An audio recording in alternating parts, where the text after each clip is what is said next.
Hello everybody and welcome back to the channel. Massive thanks to PropheticHose for allowing me to adapt their story. Check out some of their other stories by following the link in the description down below. Today we will be listening to the second part of What If Mirko Became a UA Teacher. If you enjoy, please consider liking, commenting, and subscribing down below, and don't forget to hit that bell icon so you get notified when videos go live. Now, without further ado, let's get into the video. Chapter 3, Sports Festival. So have you heard back yet from the HSPC about Midoriya? Rumi asks over the phone, pushing the phone up to her undamaged rabbit ear as she pulled up her tight leotard as part of her hero costume. Nothing much, he's pretty much a blank within their system. Mentioned a few times in different heroes' profiles as a quirk analyst, but nothing on himself. It's almost like they don't like the guy, now sighs over the phone. From their conversation over the past few weeks, the HSPC had been a complete roadblock on getting any info on the greenette. They were apparently very reluctant to give over anything on him, until they eventually gave up and now got a few snippets. Damn, nothing on his quirk or whatnot. He said it might be something along the lines of an analysis quirk. He was pretty vague about it, Rumi asks, sitting down as she puts the call on speaker, getting ready to put on her prosthetics. It's all confidential according to the file, I don't even have access at my level. Must be something crazy then. I'll try to figure it out on my end. Must be important. Rumi winces as she clicks in her prosthetics, the pinching sensation as the faux limb comes to life, enough to get Nedzu's attention. Rumi, I told you to get a checkup on your prosthetics. It's only going to hurt more as you leave them be. I could hear your pain from all the way over here, now sighs, more than used to Rumi's stubbornness. Yeah, I'll do it soon. You know it's too busy to get it done, the kids have their hands full and I've got to referee for them, Rumi explains as she tightens on her boot, finishing her suit up for the day. So I've seen. Try to tone it down for them, not all of them have had to deal with what you have in a fight. It's a school, not whatever underground fighting ring you did at their age. PSSH, it's the hell classes today, they'll be fine. They help deal with the league and all, I'm sure they could use the encouragement. Alright, just try not to go overboard, we don't want another midnight situation on our hands. Have fun or whatever, I'm sure you'll find some way for them to fight to the death in the end. I've got it. Nedzu's been on my tail about it. I'll try not to kill them, talk to you soon now. Rumi presses the button on her phone, ending her daily call with her agent. The second day of the sports festival was upon them, with the second-year classes having their next attempt to win it all. With how involved the class was in the war against Shigaraki and the League, many of different eyes were on the now infamous Hell class. The class's heroic lessons had been pretty hands-off so far for Rumi, dealing with readjustment back into their academic classes as they tried to refine their super moves for the festival. Most students formed their relationship with their long-term work study during their first year as they got more focused on what area of heroics they wanted to work in. She had noticed that Midoriya hadn't actually attended any of the class's lessons so far, sticking mainly to the first years. Rumi shrugged at the idea, guessing Nedzu had something to deal with it as the class recovered from their tumultuous first year. And that led her to where she was now, heading to the locker room for the heroics class to give them a pep talk.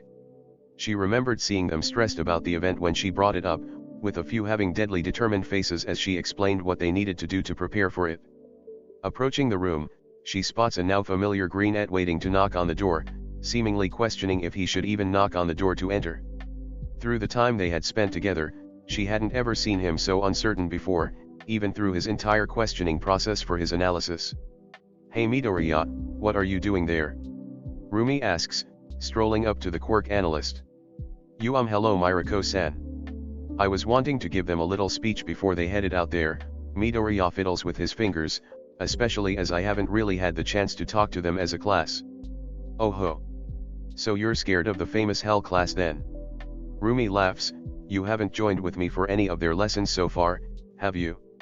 You've been there for every other class except for 2A, you got a problem with them?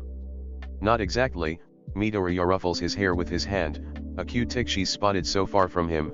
I've had one-on-one talks with most of them, helping them with new developments from their quirks, but nothing as a group.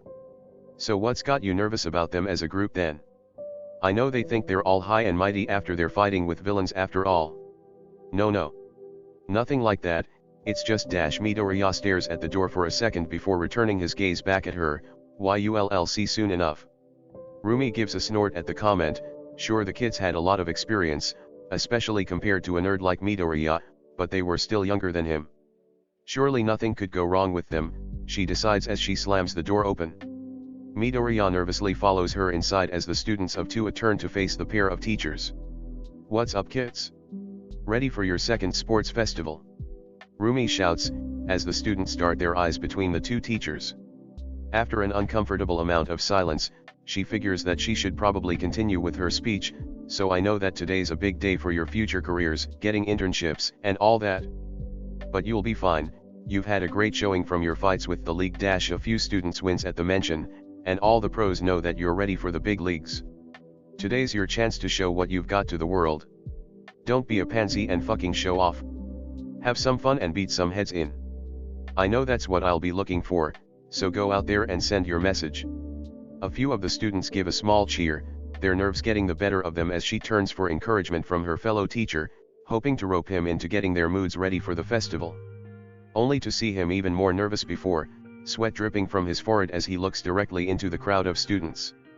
Yeah, your Mirko sensei has the right idea, all of you have improved from your first year festival, so this'll be a great time to dash. Shut the fuck up, DEKU. One of the students, the spiky blonde-haired one with red eyes, shouts at the greenette, causing him to wince slightly before he eases into a much more relaxed state as the rest of the class turns to face the loud noise. Hey Kikin, glad to see that you've got as much energy as before.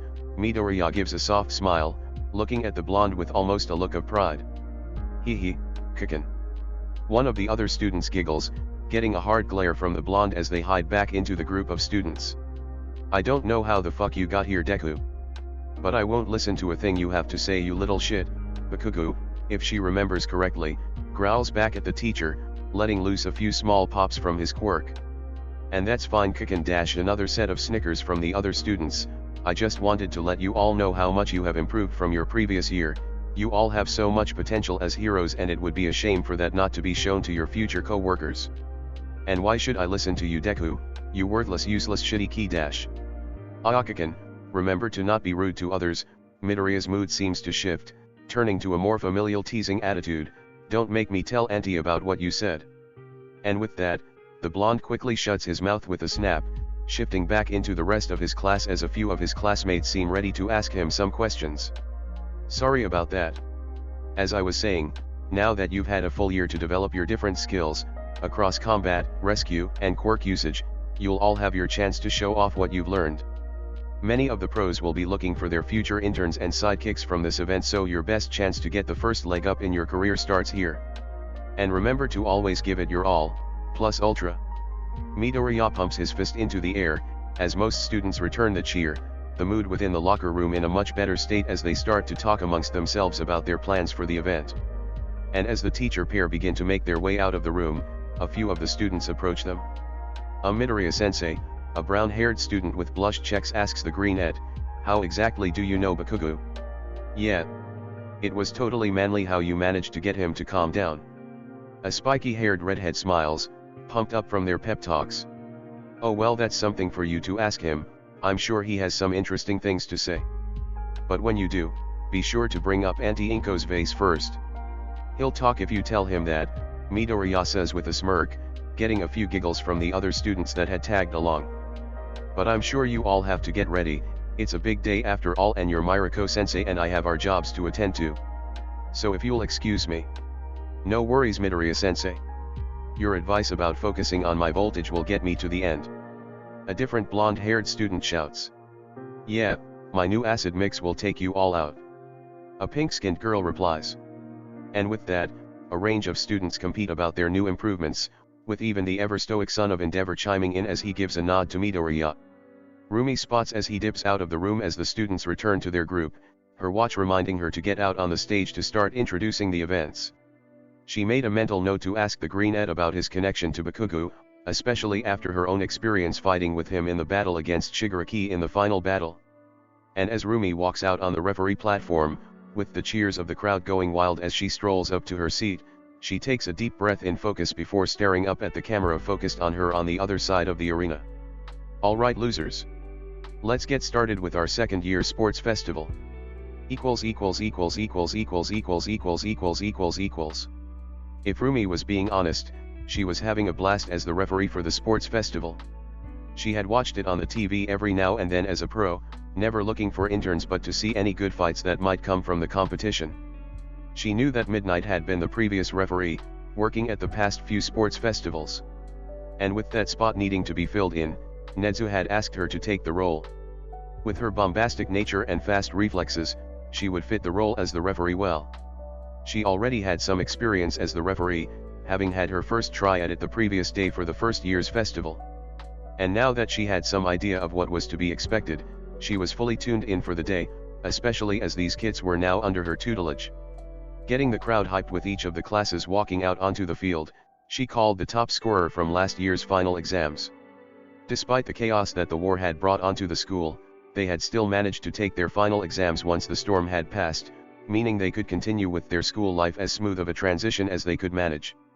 The Yayorozu girl had ended up as the top student for the year, due to her near-perfect academic scores, talent in heroics and contributions during the war.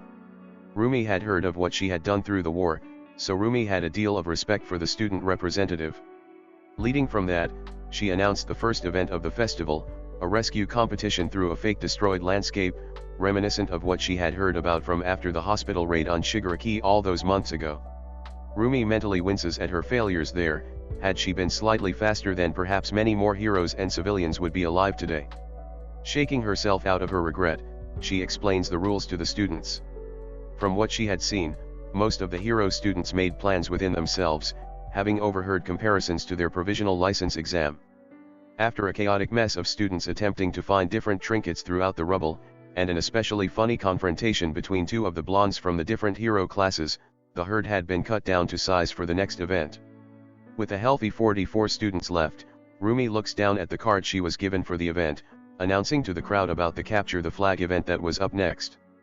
With automatic grouping based on their rankings, the remaining students started to formulate their strategies as the arena forms into a complex field of trees and hideouts for the students to inhabit. As the event progressed, with her experience in the field, she could spot those who had been playing it smart, with roles passed within their teams to maximize their quirks and effort to defend their flags while trying to gather their own. Unsurprisingly, the final 4 teams to make it to the final round had been completely made of hero students. Many of them were already stars within the media, due to all the involvement their class had with the infamous League of Villains over the previous year. Even if Rumi always had a blast fighting villains, she couldn't help but think about them in their position. She knew that something like that could be difficult on them, thinking back to the time she fought with a clock against some villains in a fight club. It had remained an informative event for her growth as a hero, and these kids already had that several times over at an even younger age. But as always, the final round was a one-on-one tournament, something that Rumi could definitely get behind. Watching the matches unfold, she could feel the itch to join on the fight growing, as her lust for battle boiled beneath her skin. But with her new role as a teacher, and the limitations she had on her hero career held her back as she now just enjoyed the fights from the closest seat in the house. All of the fights had been entertaining, either for the brute strength shown or the clever tactics deployed as it all led up to the final match. The Todoroki kid had his rematch with the Bakugo kid from the previous year's final, but now with the son of the former #1 hero coming out on top. On the other side of the bracket, the Christian vine hair girl had won her match by a slim margin against Yayorozu, who had almost burnt her way through the vines with a hastily produced flamethrower. But now was the time for the finals as Present Mike announced the match over the stadium's sound system. And in one corner, he was on top for the whole festival. Will he take home the gold? It's Todoroki Shouto, also known as the Promise Hero, Frostfire. And his opponent, she's got the power of God and anime on her side, it's the faithful heroine, Maria, Shiozaki Ibara. The crowd goes wild as the two contestants walk onto the stage, both giving a stoic look at the other before turning to Rumi at her referee platform. Alright brats, you know the rules, no maiming, no killing each other. You say you give up, you lose. Now it's time to duke it out. Fight for your lives, may the strongest win. Rumi gives a wicked smile to the two students, who simply nod before preparing for the fight. Now let's get the show on the road. Get ready. Start. And with the start of the match, Rumi can feel the raw power of the pair's quirks going at full force as a torrent of vines dig into the ground to act as a barrier against the immense mass of ice that had just formed in front of the girl. And what a way to start the match. Present Mick's voice rings out over the noise of shattering ice. A smart start for Todoroki, hoping to get a quick win by overwhelming Shiozaka with a sudden attack. Midoriya's voice chimes in, having been the color commentator for whole festival so far due to his skills as an analyst, but with Shiozaka's finely tuned technique, she was able to block the attack while also gaining ground in the fight. They both have shown a great deal of growth with their quirks since their first festival. A shock reverberates through the crowd as Todoroki lets out a spew of flames, causing Rumi to take a step back from the heat. He had been famous for having not used the fire side of his quirk during the first sports festival, now using it sparingly after the revelations about his family to the public during the war. As the fire burns away at Shiozaka's vines, Rumi watches as her vines snap to the ground to quickly pull the girl out of the path of the flames, taking shelter behind part of the glacier that was left behind. Digging deeper into the ground, the vines sprout out next to the heterochromatic boy, wrapping around his ankles as they tug him towards the boundaries of the arena. What's this? Shiozaka's attempting a sneak attack against Todoroki. Will he manage to figure his way out of this one? Todoroki's quirk is a predominantly ranged focused, meaning he has less control at a close distance. Without the help of support gear, he's more vulnerable as his opponents get closer to him, Midoriya comments, as Todoroki releases another burst of flames, causing the vines to retreat back into the ground as he recenters himself in the arena. Rumi cools down once again as Todoroki lets out another wave of ice, the fortress of ice steaming from the warm spring day. Rumi winces as her nubs start to feel sore from the rapid temperature changes. The cold never felt right with her prosthetics. That's right, Midoriya. You have your own experience in the festival, right? Present Mike asks over the speakers, piquing Rumi's interest. Midoriya lets out his cheerful laugh. It was a little while ago, but yes, I made it to the final stage twice myself through the support course. It helps to learn a lot about your opponent's quirks up close and personal. Rumi didn't know about that, as she turns to look towards the announcer's booth, hoping to get a glimpse of the green-et. She knew that many of the teachers had gone to UA themselves, but from what she had thought, since he wasn't a hero, he had gone through a normal high school before going to I-Island like he had said before. A loud burst of fire gets her attention back to the stage as Todoroki lets out his largest plume of flames against the shield of vines that Shiozaka had set up, defending herself from a previous wave of ice. As the flame consumed the arena, Rumi starts to think that she needs to intervene, that he might have gone too far, watching as the green vines wilt and burn away from the heat. Looks like Todoroki's looking to end it here. And as we all know, grass is weak to fire, so will Shiozaka pull through? Don't dismiss Shiozaka's own strategy. Brute, frontal assault isn't always the best way to win in a matchup such as this, Midoriya counters, causing Rumi to look towards the ball of vines as the smoke dissipates. She watches as the smoke clears, revealing a completely empty shell of vines, as Todoroki's own eyes widen in surprise. With her more sensitive hearing due to her quirk, she hears a rumbling from beneath the arena as the concrete under Todoroki's feet burst outwards, throwing the hero in training into the air. Erupting from under the ground, Rumi spots a bundle of vines wrap around Todoroki as he free falls through the air before whipping him out of the edge of the arena. Too surprised to react in time, a cushion of vines quickly catches him, setting him down gently outside the edge of the arena. Shiozaka's vines are more powerful as they root themselves to the ground, so creating a tunnel using them to escape Todoroki's wide attacks allowed her to pull off yet another sneak attack against him, Midoriya explains to the stunned crowd as Rumi watches Shiozaka calmly walk out from her newly formed entrance from below the ground. Todoroki is out of bounds. Rumi calls out, realizing that the match is over, Shiozaka is the winner. And the crowd goes wild, having recovered from the displays of strength from the two finalists as they celebrate the winner of the tournament. The two contestants shake hands, getting Rumi to grin at the sportsmanship before they exit the arena. And with that is the conclusion of the second year's sports festival, as Rumi announces the winners on the podium, with the surprise guest of Lemillion to give out the medals. She knew that he had won the festival the previous year, but as a now alumni of UA and the man that ended Shigaraki, he was slowly filling the role All Might had played in the hero world. And he was more than happy to fill the giant shoes, as he passed out the medals and complimented each of the winners of the sports festival. The crowd lets out one final cheer as the festival comes to a close for the day.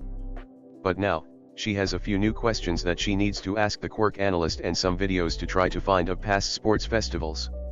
She knows that the sports festival was a way for UA students to make it into the hero course, so why didn't he become a hero if he clearly had the ability to match the other hero students? So many questions, with one green-haired man holding all of the answers.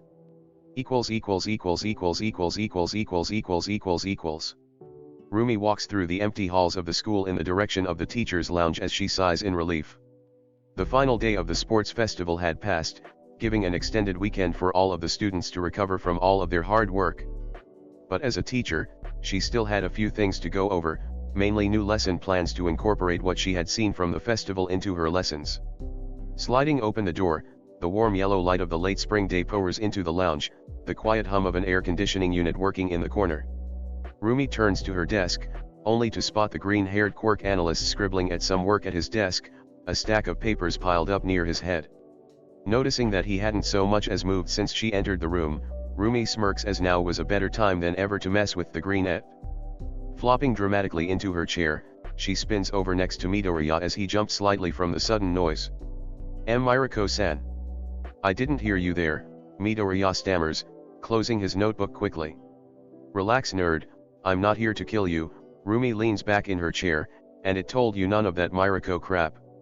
We're co-workers. Right you Yosagi Yama-san, Midoriya's ears redden slightly. Close enough, so what are you doing in here anyway? I wasn't expecting anyone else after the festival ended. I thought I'd get a bit more work ready for the students, recommendations on their internships and all. Alright. Rumi raises her eyebrow, it hasn't even been a day yet. Midoriya lets out a small laugh, it's for the first years. You really got them pumped up for their first sports festival. Wasn't much, they worked themselves up enough. Plus I got to see some good fights up close, Rumi thinks back to the tournament rounds, smiling slightly at remembering each of the dramatic finals. They all showed what they had. I just hope my analysis helped the pros see what each of them had to offer. Akari-kun has by far the most offers so far for the first years, Midoriya comments, nodding his head to the pile of papers. Rumi enjoyed that fight, between the strength enhancer and a telekinetic in the other hero class. The telekinetic's quirk was very strong but had a very limited range, seeming almost like a mini Captain Celebrity. With the taunts from the telekinetic only boosting Akari's own quirk, it had led to a brutal finish as he connected his fist with this opponent's head, breaking through his psychic barrier and slamming him so hard into the wall of the stadium, it left an outline in the concrete. Oh yeah, he had a great fight but needs to get control of his emotions if he goes too far, like that blonde in the second years, Rumi replies, thinking about the explosion user how angry he got by losing via ring out against Todoroki. Kaken doesn't know when to give it up, he had a tough time after his win in his first year, Midoriya laughs, his emerald eyes fondly remembering something. What's that supposed to mean anyway? You got some nickname for a student already? Oh no, I used to babysit him, Midoriya waves his hand, our moms know each other so when Kaken was little, I used to watch over him from time to time. What are the chance, huh? He had that nickname for you as well. Deku was it? Oh, it's just something when he was learning to read kanji. I didn't know too many people growing up so I was around him a lot before I left for college. Oh I can get it. Nobody wanted Rumi the fighter, only the cute bunny quirk. I had to fight my way to get recognized for what I wanted to be. You certainly did, number 5 and all. One of the strongest brawlers in our generation, and all on your own, the greenette turns to her excitedly as he begins to list off her achievements. Wow, hero nerd much, Midoriya shrinks back a bit, blushing once again, but yeah, it was lonely climbing to the top. I wasn't one to work with people and everybody else was put off by my attitude. My agent was really the only one that I kept up with often over the years. Well you are here now, you've got all the other teachers with you. And you fought alongside a lot of them during the war too, Midoriya hums, putting his finger on his chin. And now I don't got an arm and a leg. But at least that Shigaraki fucker's down for good, Rumi gestures to her fake limbs as she flops them in the air. Well you're more than just your quirk, you wouldn't have gotten to where you are if you didn't have everything else. Oh yeah, like what? Rumi snarks, crossing her arms and staring at the greenette. Your tenacity and determination was what got you to the top, Midoriya plainly states, as if it was the most obvious thing ever, and your quirk is more than just your legs or arms. You've got great tracking skills and good battle instincts from what I've seen. Your analysis skill is showing. Rumi tries to deflect the conversation as she starts to blush from the compliments. Most of her fans would usually comment on the raw strength from her quirk or her exotic look, so hearing a completely different and honest perspective had caught her off guard. Well, it's something that I put effort into. Midoriya laughs with his contagious optimism. I just do what I'm best at. Well, you're definitely got your quirk to help with your work. Rumi doesn't spot his expression drop slightly at that. And you were in the support course here? Oh yeah, applied and got in almost a decade ago now. Kakan had always asked for a tour back when I was studying there. I think the happiest I ever saw him was when I gave him tickets to go to the festival with my mom. The greenette gives another one of his cute smiles. Mike said that you competed a few times. Have any good stories? Rumi asks with interest. She never really fought with gadgets, so she was interested in how those fights played out. In my second year I got to the semi-finals and went up against Ryukyu, and that gets her attention, being decent friends with the Dragon Lady, for Rumi's standards. Maybe she should ask Ryu about him. I hadn't really expected to get that far, so I didn't have any specialty gear ready for her. My exosuite hadn't had enough time to refuel, so I ended up in a bit of a pickle. Midoriya smiles fondly, chuckling slightly. So with little options and no ideas, I ended up hopping on her back in her full dragon mode. Rumi lets out a laugh, knowing how much Ryu respected her personal space in her dragon form. Rumi had to fight her into submission to earn that right for their rare joint missions. She then body slammed me into the ground when she was in her full dragon mode. That left a good bruise as my armor fell to pieces from that. I don't remember what happened after that, but from what my mom said it was pretty embarrassing. Wow, must have been a good fight then to get knocked out, Rumi comments, giving him a bit more respect for that story.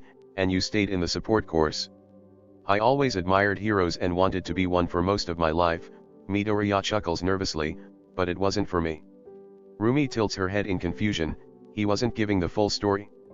But it wasn't exactly her space to say anything.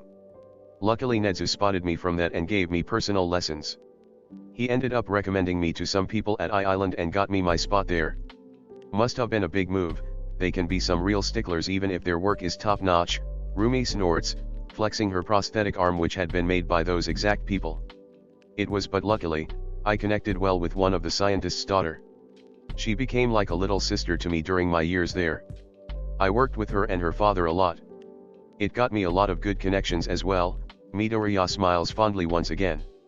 Huh, maybe there's more to you than I thought, Rumi huffs, crossing her arms as she relaxes in her chair. I wouldn't say that, Midoriya blushes, turning his head to avoid her gaze. Well, there's not too many people I'd know that get Nedzu's attention. He's one scary motherfucker. Midoriya gives a soft laugh, leaning back, looking more comfortable again. Yeah, he runs a tight ship, but I would say I almost give everything to him for where I am now. He was the only one to notice me for who I am. Really? And what's that supposed to mean? Rumi raises an eyebrow to the greenette. Midoriya turns to stare at her, studying her with his emerald eyes. Rumi can feel a slight heat starting to rise on her cheeks from his analytical gaze. Maybe you'll find out soon enough. Midoriya's expression lightens as he gives a soft smile before clearing his throat. Standing up, I'd better get these notes to Sekijiro-san for 1BS internships. I'll see you around. Rumi watches as he gives wave to her as he carries a stack of papers out of the teacher's lounge. As she sits there, she thinks about the mystery that was the green-haired quirk analyst. Maybe he wasn't a hero, but there was definitely something about him. Chapter 4, Support Department. Yes, now, I'm going to get them checked today. Rumi shouts into the phone laying down on her nightstand. With a click and a small hiss, her prosthetics hum to life as they connect to the ports on her nubs. Her fleshy stubs had been sore for a while as her fake arm and leg had been pinching against her raw flesh.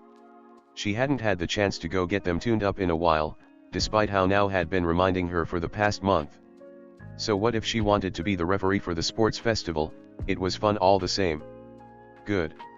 You've been too stubborn about that for a while now, her agent chastises Rumi over the phone, and lucky for you, you're at one of the best places to get it checked at. I know. I haven't been over there yet. Support engineers are a whole different kind of feral. But you never know, you might just see your green boy toy there. Now chuckles over the phone, causing Rumi to roll her eyes. Whatever, Rumi huffs, standing up as she tests her limbs. I called Ryu about him though. Oh, about the sports festival. Yeah, he was a big name at the support department during his years at UA. Single-handedly helped her get into her full dragon form without any of her instinct problems. I saw that when I did some more digging on him. He's got ties to pretty much everybody in the top 10, various support companies and All Might himself, now hums as Rumi can hear a keyboard clacking in the background. Oh yeah, Ryu couldn't stop gushing about the guy. I bet some of the other heroes have similar stuff to say about him. Rumi grabs her phone, placing it up against one of her rabbit ears, wonder why he never got around to me then. Might be because of your lone wolf attitude. And you're not the easiest to track down given how Dash now agrees before cutting herself off. Hey. Get your butt over to the support department. I don't want you complaining about how poorly maintained your prosthetics are because you're being lazy. Rumi lets out a sigh, having been caught. Yes ma'am. See you around now. Good luck. Rumi now teases before the line clicks dead. Sliding her phone into a pouch around her waist, the rabbit heroine walks out of the teachers' dorms toward the overbearing H-shaped structure that made up the main building of UA.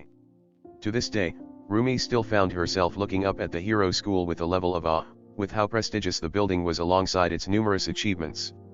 It was a stronghold during the war and ended up turning into a massive trap for the villains in the hero's victory.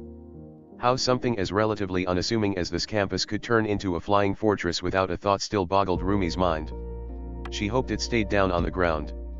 The school was quiet today, general studies being the only course that was still in session for the week. Business and hero students were all out for their internships after the sports festival, while some of the support students had left for their own work as well.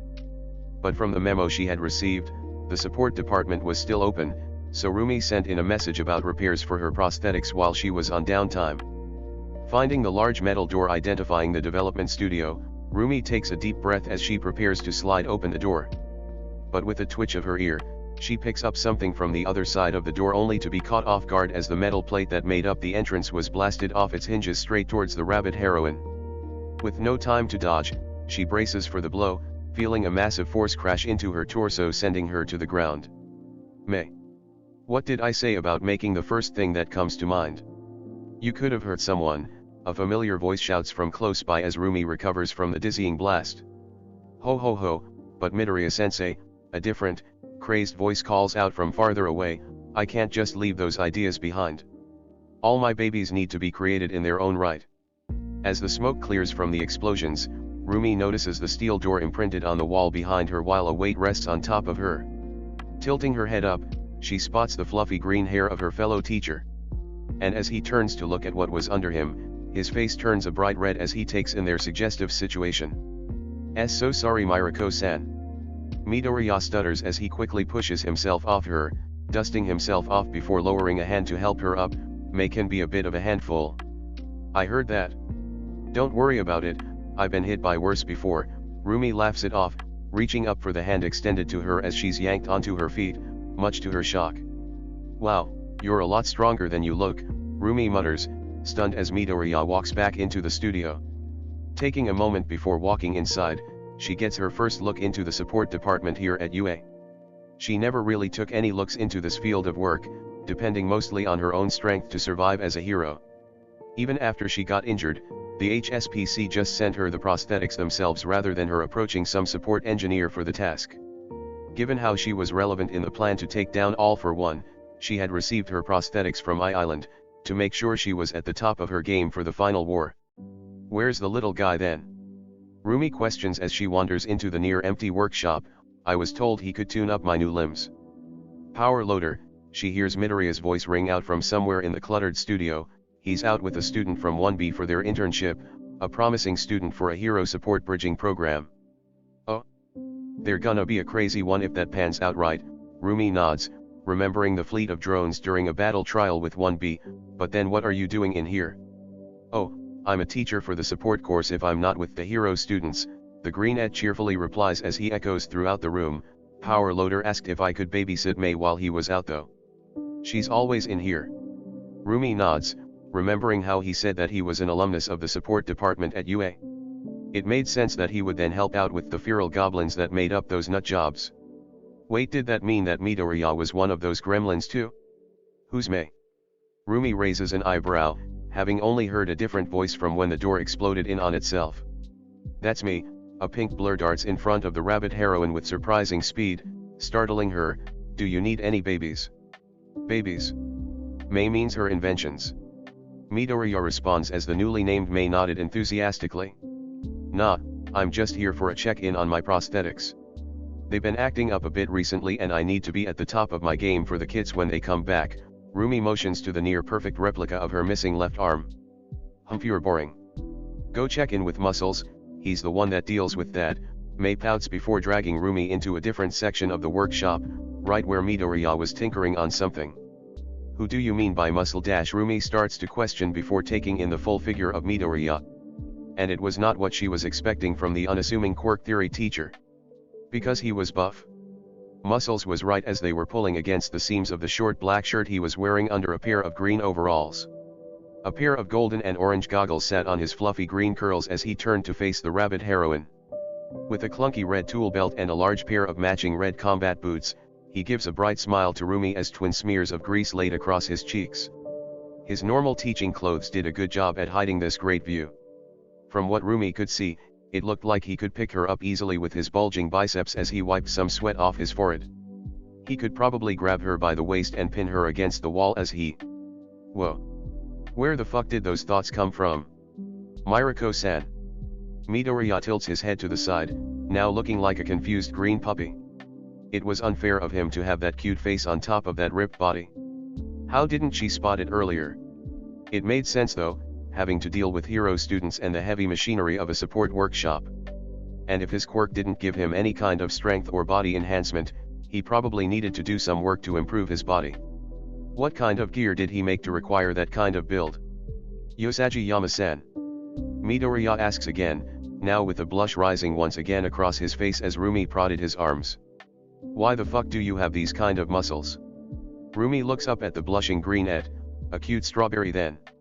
I don't know what you mean, Mirko-san, Midoriya mutters under his breath, as he pushes her an arm's distance away. If you want to get your prosthetics checked, head into the room back there. I need to give May something to do so that she doesn't blow up the studio while we're busy. Rumi nods dumbly before walking to the door in the back. Stepping inside the dimly lit room, she starts to process all the new information that she had just seen. Why was she finding him hot?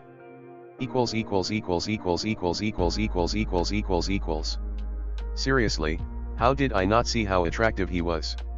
Wait, was it just the grease monkey look or was it how it compared with the nerd teacher look? As Rumi dealt with the new information, the door to the small storage room slides open, revealing the figure of her fellow teacher as he steps inside before he closes the door behind him. Alright Mirko-san, this shouldn't take too long. Midoriya lets out a sigh as he walks over to where she was sitting on one of the workbenches.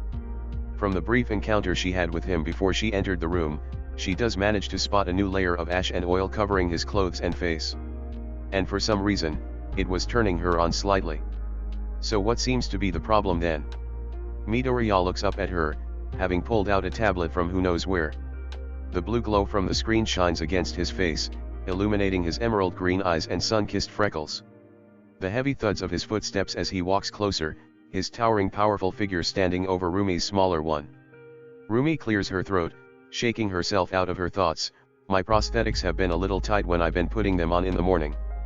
Midoriya nods as he looks between the tablet and her prosthetic limbs, tapping away on the screen as he hums for her to continue. They've been a little unresponsive recently as well when I'm trying to move them, Rumi explains, showing off as she flexes her fake fingers, the illusion of feeling still slightly present. My nubs ache a bit when it gets colder out as well.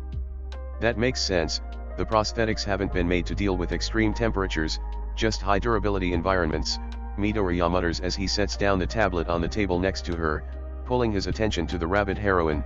Being around Todoroki at the sports festival probably caused them to act up. It shouldn't be a hard fix if you don't mind detaching them for the moment. Rumi complies, pressing the designated buttons on the edges of the prosthetics as they hiss, disconnecting from the ports on her nubs. With a wince, she first pulls off her faux leg, setting it down on the workbench as Midoriya quickly grabs it and sets it down on a stand on the adjacent table.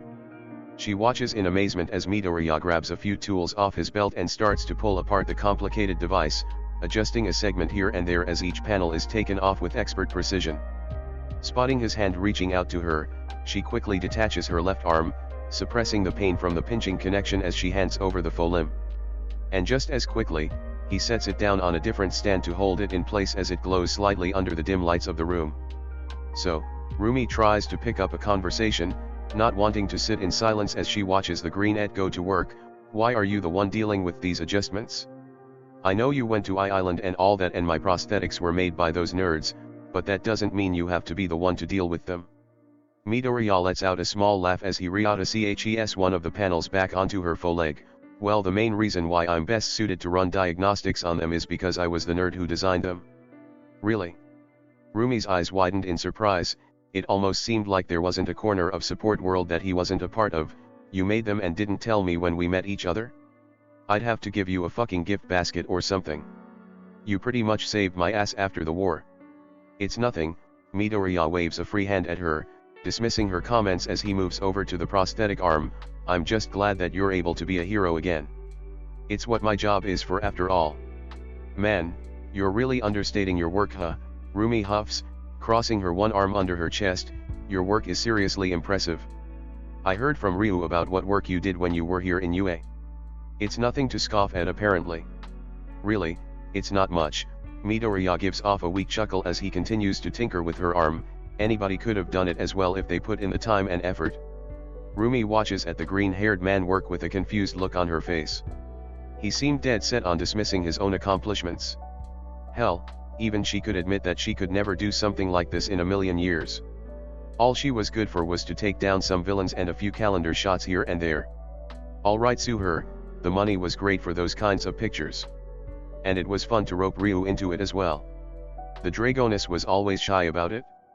With a click of her tongue, she drags the attention of the mechanic back to her. Why are you doing that? I don't appreciate it when my friends are beaten down like that.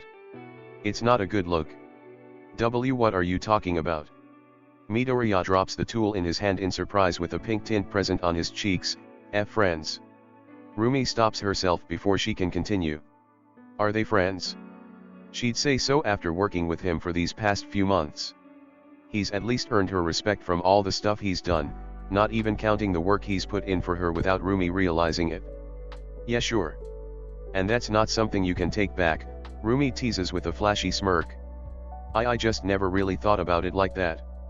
We're just co-workers, we don't need to be friends, Midoriya says quietly as he picks up his tools off the ground before turning back to the prosthetics on the table. Why can't we be friends? There's no rule saying we can't. We're just too different, Midoriya tries to explain, sounding like he's almost pleading to her. You're a hero and I'm not after all. There's always going to be that difference between me and all the other teachers. And why couldn't you be a hero? Rumi scoffs at his statement. It was ridiculous after all. I think you could have been a great hero if you wanted to be.